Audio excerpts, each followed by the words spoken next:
Salut à toi futur leader de la communication, c'est William, bienvenue au sein de cette nouvelle vidéo mon ami, et dans cette vidéo j'aimerais te permettre d'apprendre et d'appliquer le small talk à ta communication. Tu es peut-être en train de te demander qu'est-ce que le small talk William? Ne t'en fais pas, je vais te donner la définition, les bénéfices, des exemples concrets pour toi-même utiliser le small talk, malgré le fait que je pense que tu l'utilises déjà sans savoir ce que c'est. Et puis à la fin de cette vidéo, je vais te donner vraiment l'essentiel, la crème de la crème à retenir. Ça ne devrait pas être une vidéo trop longue, à moins que je commence à parler et à partir dans certaines explications un peu plus approfondies, mais normalement je vais essayer de te faire une vidéo de moins de 10 minutes sur le sujet. Alors le small talk, pourquoi je te dis que tu l'utilises déjà au sein de ta communication? Parce qu'en fait, small traduit littéralement en anglais par petit et talk par parler. Donc c'est en fait des petits discours légers que tu vas avoir avec des personnes de ton entourage ou des personnes que tu viens de rencontrer. Dans la plupart des cas, c'est des personnes que tu ne connais pas et tu vas avoir des petits discours, des petites communications et des petites conversations légères avec ces personnes-là. Alors, 3 adjectifs qui pourraient qualifier un petit peu le small talk.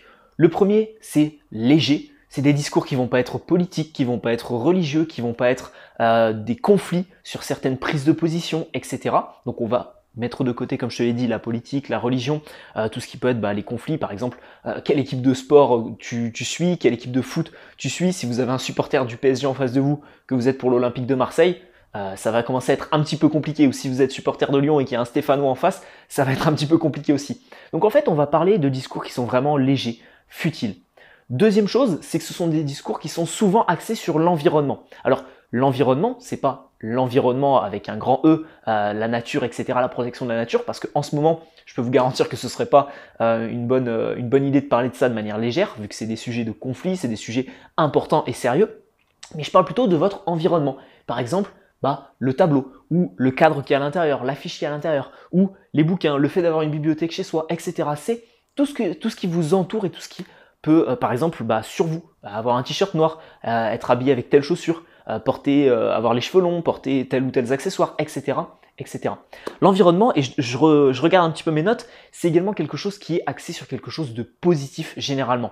On va éviter les problèmes, on va éviter de parler d'argent, on va éviter sur tout ce qui peut être un petit peu négatif et un petit peu source de conflit. Donc des choses légères, des choses qui sont positives et des choses qui sont souvent autour de nous, notre environnement ou la raison qui fait qu'on est à un endroit à l'heure actuelle. Par exemple, la dernière fois j'ai utilisé du small talk dans l'appartement dans lequel j'ai emménagé il n'y a pas longtemps. Et avec une personne avec qui que je venais de rencontrer, un voisin à moi, et j'ai utilisé du small talk en lui parlant de la résidence, du fait de vivre à Annecy, depuis quand vous habitez ici, etc. etc. Ça, concrètement, c'est du small talk parce que la personne, je ne la connaissais pas. Donc je pense que tu as déjà été amené à utiliser le small talk, mais dans cette vidéo, j'aimerais te donner 4 exemples concrets de small talk à utiliser. Alors, juste avant, je vais te donner les différents bénéfices. C'est que, premièrement, tu vas pouvoir meubler une conversation. Je sais que beaucoup d'entre vous ont ce problème de qu'est-ce que je vais dire, qu'est-ce que je vais... Par exemple, vous allez à un rendez-vous avec une fille ou un garçon et qu'est-ce que je vais pouvoir lui dire? Pas utiliser le small talk pour commencer, pour aborder. C'est très efficace et c'est très intéressant à appliquer. Vous allez à un rendez-vous professionnel, par exemple, à un moment il y a un blanc, vous ne savez pas quoi dire, vous allez pouvoir utiliser le small talk.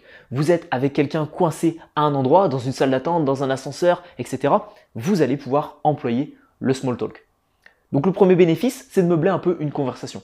Le deuxième bénéfice, c'est de créer un environnement léger, paisible. Pas de conflit, pas de problème, pas de choses compliquées, politique, religion, argent, environnement, etc. etc. Et la troisième chose, c'est le fait de pouvoir créer une connexion avec quelqu'un rapidement. Et donc, c'est pour ça que je te dis que souvent, on utilise le small talk avec des personnes qu'on ne connaît pas, parce que tout simplement, avec des personnes qu'on connaît, on va pouvoir parler de sujets un petit peu plus profonds, vu qu'on se connaît, on sait sur quel sujet aborder, on sait qu'on a peut-être des passions en commun, etc. Donc là, on va pouvoir approfondir. Par contre, on va pouvoir parler météo, on va pouvoir parler de choses très futiles avec quelqu'un qu'on ne connaît pas. Alors maintenant, on va parler de 4 exemples concrets de small talk à employer pour meubler une conversation, pour créer une connexion avec quelqu'un, etc. La première chose à faire, c'est de dire qu'est-ce qui vous amène ici. Admettons que vous soyez à un networking avec certaines personnes, vous allez dire par exemple qu'est-ce qui t'a amené ici, ou qu'est-ce qui t'a amené en réunion, qu'est-ce qui t'a amené ici.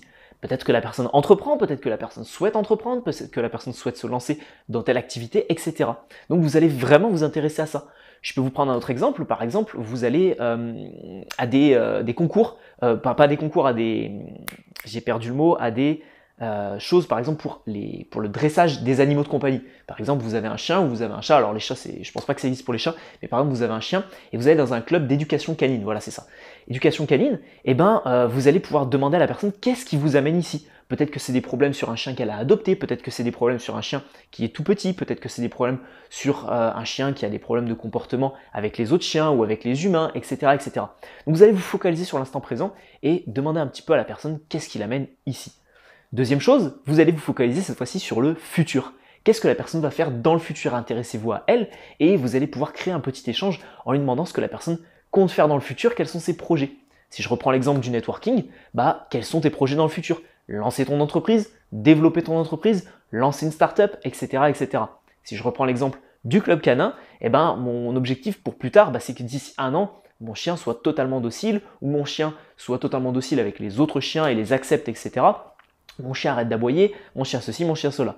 Vous avez compris? On passe donc au troisième exemple. Si tu m'as bien suivi, on a parlé du présent, on a parlé du futur, on va désormais parler du passé et se focaliser sur le passé. Je te prends un nouvel exemple, par exemple, tu es dans un endroit sportif, dans un club de sport, donc soit une salle de sport, soit un dojo parce que tu fais du judo ou un autre sport, etc. Ou soit par exemple sur un terrain de foot, de basket, de rugby ou n'importe quoi, et tu souhaites créer une petite conversation, une petite communication avec la personne. Tu vas parler du passé. Depuis combien de temps tu pratiques ce sport? Quel a été le déclic qui a fait que tu pratiques ce sport? Est-ce que tu as déjà subi des blessures dans ce sport? Et tu vas parler de tout ce qu'il y a dans le passé vis-à-vis de cette personne. Donc 1, tu te focalises sur le présent. 2, tu parles peut-être du futur. 3, tu parles peut-être du passé, etc. Et ça va être vraiment des conversations légères que tu vas créer avec cette personne-là. Bon, désormais, on passe au quatrième exemple. On passe au la quatrième chose de laquelle tu peux... Bon, désormais, on passe au quatrième exemple et la quatrième chose que tu vas pouvoir aborder lors d'une conversation small talk. C'est en fait de faire un compliment sur la personne. Donc que ce soit un compliment physique, un compliment sur un objet, un compliment sur un détail, un compliment sur sa manière de parler, sur sa manière de s'habiller, sur sa manière d'être tout simplement, sur sa manière de te faire rire, sur sa manière de... Juste un compliment sincère sur la personne, ça va peut-être te permettre d'enchaîner ensuite sur d'autres petites conversations très légères.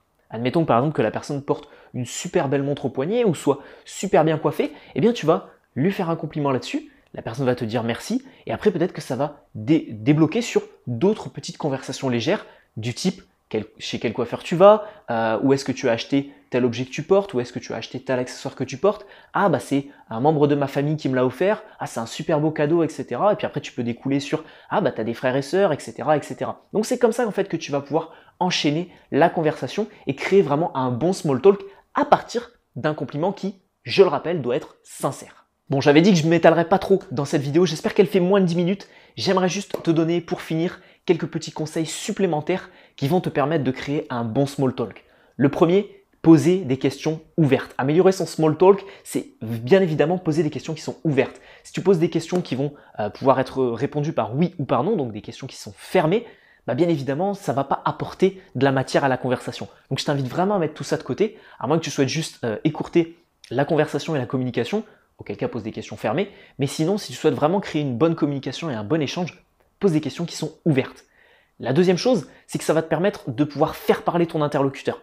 Un bon small talk, généralement, c'est toi qui parles pendant 30% grand maximum de la conversation et ton interlocuteur qui va parler pendant 70% du temps et toi qui vas l'écouter pendant 70% du temps. Une dernière chose à retenir, je ne l'ai pas mis dans les bénéfices, je l'ai juste oublié, c'est que tu ne vas pas devoir prendre position au sein de ton small talk. C'est-à-dire qu'en fait, il n'y a aucun moment où tu vas apporter un jugement, où tu vas apporter des conseils, où tu vas donner ton avis profond sur un sujet, parce que justement, ça peut créer un désaccord, et c'est à ce moment-là où on rentrera plus dans le small talk, mais dans le conflit, le désaccord, etc.